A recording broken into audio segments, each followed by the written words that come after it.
Picture this: a stone room with no windows in Rome. The year 67. If you could stand in that room right now, you'd feel it before you saw anything. The air tastes like wet rock and rust, cold in a way that gets into your bones. Somewhere far above you, the city roars on with chariots, markets, 1,000 voices. Voices that have no idea what's happening down here. In the dark, an old man sits against the wall, his wrists raw where the chains have worn through skin. Skin that was never young to begin with. His name is Paul. Nobody knows exactly when, only that it's coming. A Roman blade will end his life. If you pictured a man like this, you'd probably picture a crowd of followers around him. People who owe him everything they believe. There is no crowd. One by one, every man who once called himself Paul's friend has scattered. You can imagine how it happened. Not all at once, but slowly. Some fled the city outright. Some simply stopped writing back. Fear does that to people. It empties rooms faster than any plague ever could. But Paul picks up a pen anyway, dips it in ink. He writes a letter to a young man he loves like a son. Timothy. Near the end of that letter, he writes 4 words, just 4. Those 4 words are the reason you're watching this video right now. Only Luke is with me. Read that again, because it's bigger than it looks. Who is this person? Not one of the famous 12 disciples. Not a name you could pick out of a lineup of Bible characters if asked. Yet when every other friend has vanished, loyalty becomes something you could be executed for. This one man is still in the room. This is not a story about a gospel writer. Not a background character who shows up once and disappears. And not about religion. This is a story about the one person who did not leave. By the time we get back to this cell, you'll understand exactly why he stayed. To get there, we go back decades, to a city most people have never heard of. To a young man trained professionally to trust nothing he couldn't prove with his own hands. His name was Luke. Long before writing about Jesus, he picked up a scalpel first. Before Luke was anything else, he was a kid from Antioch. You might not know that name, but try to picture it for a second. In the 1st century, Antioch was one of the great cities of the ancient world. Bigger than most cities you'd recognize today, even in your imagination of ancient. 500,000 people lived inside its walls. Soldiers, philosophers, merchants, and rabbis. At night, the main road was lit by oil lamps. Actual street lighting. In a world where most people went to bed when the sun did. If you grew up in a city like that, your mind didn't stay small. You learned early that the world was bigger and stranger than anyone back home imagined. It was here, in this loud, multicultural city, that young Luke walked into medical school. Here's what most people miss about 1st century medicine: it wasn't superstition. It wasn't priests waving incense over a sick body and hoping for the best. The school Luke trained in followed the tradition of Hippocrates. Hippocratic medicine was built on one idea you'd actually recognize today. Observe everything. Trust nothing you can't verify. Picture Luke as a student. Bent over a table, bronze scalpel in hand, learning anatomy from real bodies. Mixing herbs and olive oil into salves. Using heavy wine as an antiseptic. Memorizing which fevers killed and which ones broke on their own. This was not a man who believed easily, but one trained to question everything. Trained day after day to ask one question: how do you know that's true? In Greek, the word for what Luke became is iatros, meaning physician. Not healer in some vague sense, but physician in the clinical sense.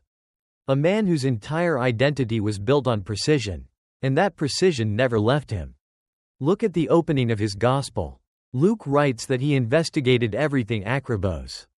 A Greek word meaning accurately, carefully, with rigor, like building a case file.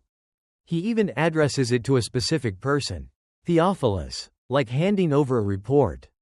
But it gets stranger when you put his writing next to the other gospel writers. There's a moment where Jesus heals a woman in Peter's house. The gospel writer Mark tells the same story. Mark just says she had a fever. Luke tells the exact same story. But Luke says she had a high fever. Now, you might think, so what? It's one word, but think about who's writing it. A man trained to mix herbs for different kinds of fevers. Because not all fevers are the same. If you'd asked Mark what was wrong with her, he'd have said she was sick. If you'd asked Luke, he'd have told you her exact temperature. That's not a small difference. That's a scientist's eye noticing what nobody else wrote down. Here's the part that should sit with you. Luke wasn't even there. Not yet. He never met Jesus while Jesus was alive. Everything he wrote as an outsider. Gathering statements, comparing accounts, building a case from people who had been there. So how does a Greek doctor, trained to doubt and verify, living in a wealthy city, end up writing one of the most important documents you'll ever read? The answer starts with a man Luke never expected to meet. A man unlike him. So here's where you are. A Greek physician trained to question everything wrote down a detail. A detail nobody else bothered to notice. And he wasn't even in the room when it happened. If that kind of detail is hooking you the way it's hooking me, hit subscribe now. Because the next part is where Luke's story stops being about medicine and starts being about a decision that will get him thrown into prisons and shipwrecked. Eventually standing in that cell in Rome you saw at the very beginning. Because somewhere in Antioch, this careful doctor is about to meet the most controversial man in the empire.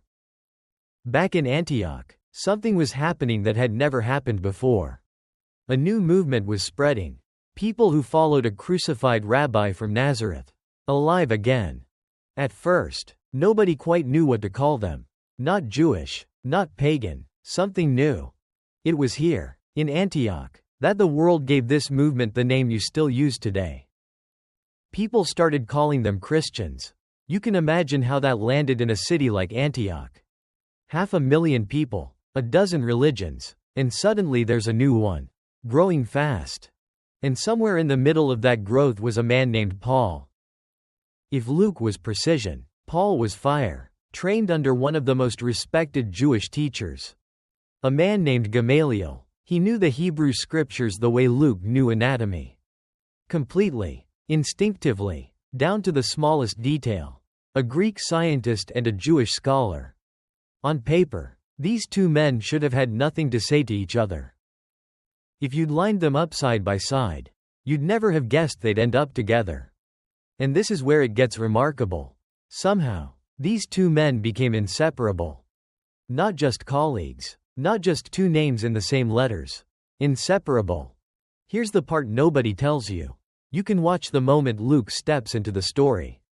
For the first 15 chapters of the book of Acts, the writing follows Paul from a distance. They went here, they did this, third person, like describing people you haven't met. Then, in chapter 16, at a port city called Troas, something shifts without warning. The text says, "We sought to go into Macedonia." We. Notice that pronoun, because Luke never explains it, never introduces himself. He just starts saying we. Quietly. Like slipping into a room and taking a seat. If you weren't paying attention, you'd miss it completely. Think about what that single word meant. Macedonia wasn't safe. Sea travel in the first century killed people. Storms, shipwrecks, pirates. Paul's message was getting him beaten, jailed, and run out of cities everywhere he went. Luke didn't sign up for a research trip. He signed up for danger. Quietly. So why would a wealthy, educated physician choose this kind of life? Maybe the answer is that Paul needed him. Because Paul was not healthy. In one of his letters, Paul writes about a thorn in his flesh he never explains. He begs God 3 times to remove it. To the Galatians, he admits something startling. His physical condition was so visible it was a trial for people just to see him. Historians have argued for centuries, chronic eye disease, recurring malaria, nobody knows for certain. But think about what we do know. This man, sick, beaten, left for dead, kept traveling, kept preaching, kept getting back up. Somewhere in the shadows, there was a physician. You can picture it, can't you? Late at night, after a crowd has dispersed. Someone cleaning a wound, checking a fever that won't break, and staying anyway. Luke never bragged about this. Not once. But Paul gave him a title. In a letter to a church in Colossae. Just 3 words. Luke, the beloved physician. Not useful, not helpful, beloved. That word goes far beyond a job description. It's about to explain why Luke stayed, and what kind of person he became. The kind of person you're about to meet in the pages he wrote next. The beloved physician. Hold on to that phrase. It's about to explain everything you're about to see. Here's what years of medicine does to a person. It teaches you that bodies don't lie. Wealth can't hide a fever. Status can't stop a wound from getting infected. When you spend your career looking at broken bodies stripped of title and reputation, you start to see something underneath all of it. You start to see people. And when Luke picked up his pen to write about Jesus, that's exactly what came out. Open Luke's gospel and look at who he chooses to write about. Not generic crowds. Specific. Named. The kind of people you'd walk past without a second glance. There's the story of a father whose son ran off. Wasted everything. Came home expecting nothing. In every other version of this story, the father waits at the door, ready to lecture. If you'd grown up in that world, that's exactly what you'd expect to happen next. But Luke's father doesn't wait. He runs down the road to meet his son halfway. There's the story of a man left bleeding on the road, and religious leaders who walk past him. Until the one person who stops and bandages his wounds is someone everyone was taught to despise. If you'd been that man bleeding in the road, you'd have known who not to expect help from. There's a man named Zacchaeus, a tax collector crowds would spit at. And instead of being humiliated, he's the one Jesus chooses to have dinner with. Now watch what happens next. Because this is where it gets even bigger. In the Roman world Luke lived in, a woman's word in court was worth nothing. And yet Luke sits down with Mary, the mother of Jesus, to get her side of the story. The pregnancy, the birth, the fear, all of it, straight from her own mouth. He's the one who names women by name: Mary Magdalene, Joanna, Susanna, a grieving widow. A widow from a town called Nain. He writes about them like their stories matter. This is not a story about who had the most impressive title or the cleanest record. This is not a story about who deserved attention or had the highest status. This is a story about who Luke decided was worth writing down. Every single time. It was always the person everyone else had stopped looking at. If you've ever felt like the person nobody noticed, you're exactly who this gospel was written for. There's one more thing, and this is the part that brings you back to where we started. Go back to that cell. Rome, the year 67. Paul, chained, abandoned, hours from death. Every student, every protege, everyone who once called him teacher. Gone, scattered, silent. And one man is still there. You already know who, but now you know why. Luke didn't stay because he owed Paul something. He stayed because that was the shape of his life. The tax collector in the tree. The bleeding man on the road. The grieving widow. The wounds he cleaned after every beating. Every stoning. Every fever in the night. Luke had spent his whole life walking toward the person everyone else walked away from. So of course, in that cell, it was Luke. You've probably been in a version of that room. Maybe not a prison, maybe a hospital, late at night, long after visiting hours. When the hallway lights are dim and most people have gone home to their own beds. And there's one person still sitting in the chair beside the bed. Not because anyone made them. Because they decided, long ago, that this is what staying looks like. That's not a small thing. If you've ever needed that person, you already know what it means. It might be one of the most important things a human being can ever be. According to the church historian Eusebius, Luke didn't stop after that prison cell. He kept going, traveling into Greece, still preaching, still telling the story of the healer. Until he died at the age of 84. Some say violently, others say in peace. The man who never put his own name in the spotlight kept doing the same thing. Showing up for people the world had stopped looking at. So here's what this story leaves you with. First, the truth itself. Luke wasn't a mystic or a dreamer. but a trained scientist. A physician. A man built to question everything. Who became history's most careful investigator of a story he didn't witness firsthand, because the evidence itself convinced him. Second, what it means for you. Loyalty isn't proven in the easy room, when everyone's watching and it costs you nothing. It's proven in the room everyone else left. If you've ever stayed in that room, for a friend, a parent, a marriage, anyone, you already know what that costs.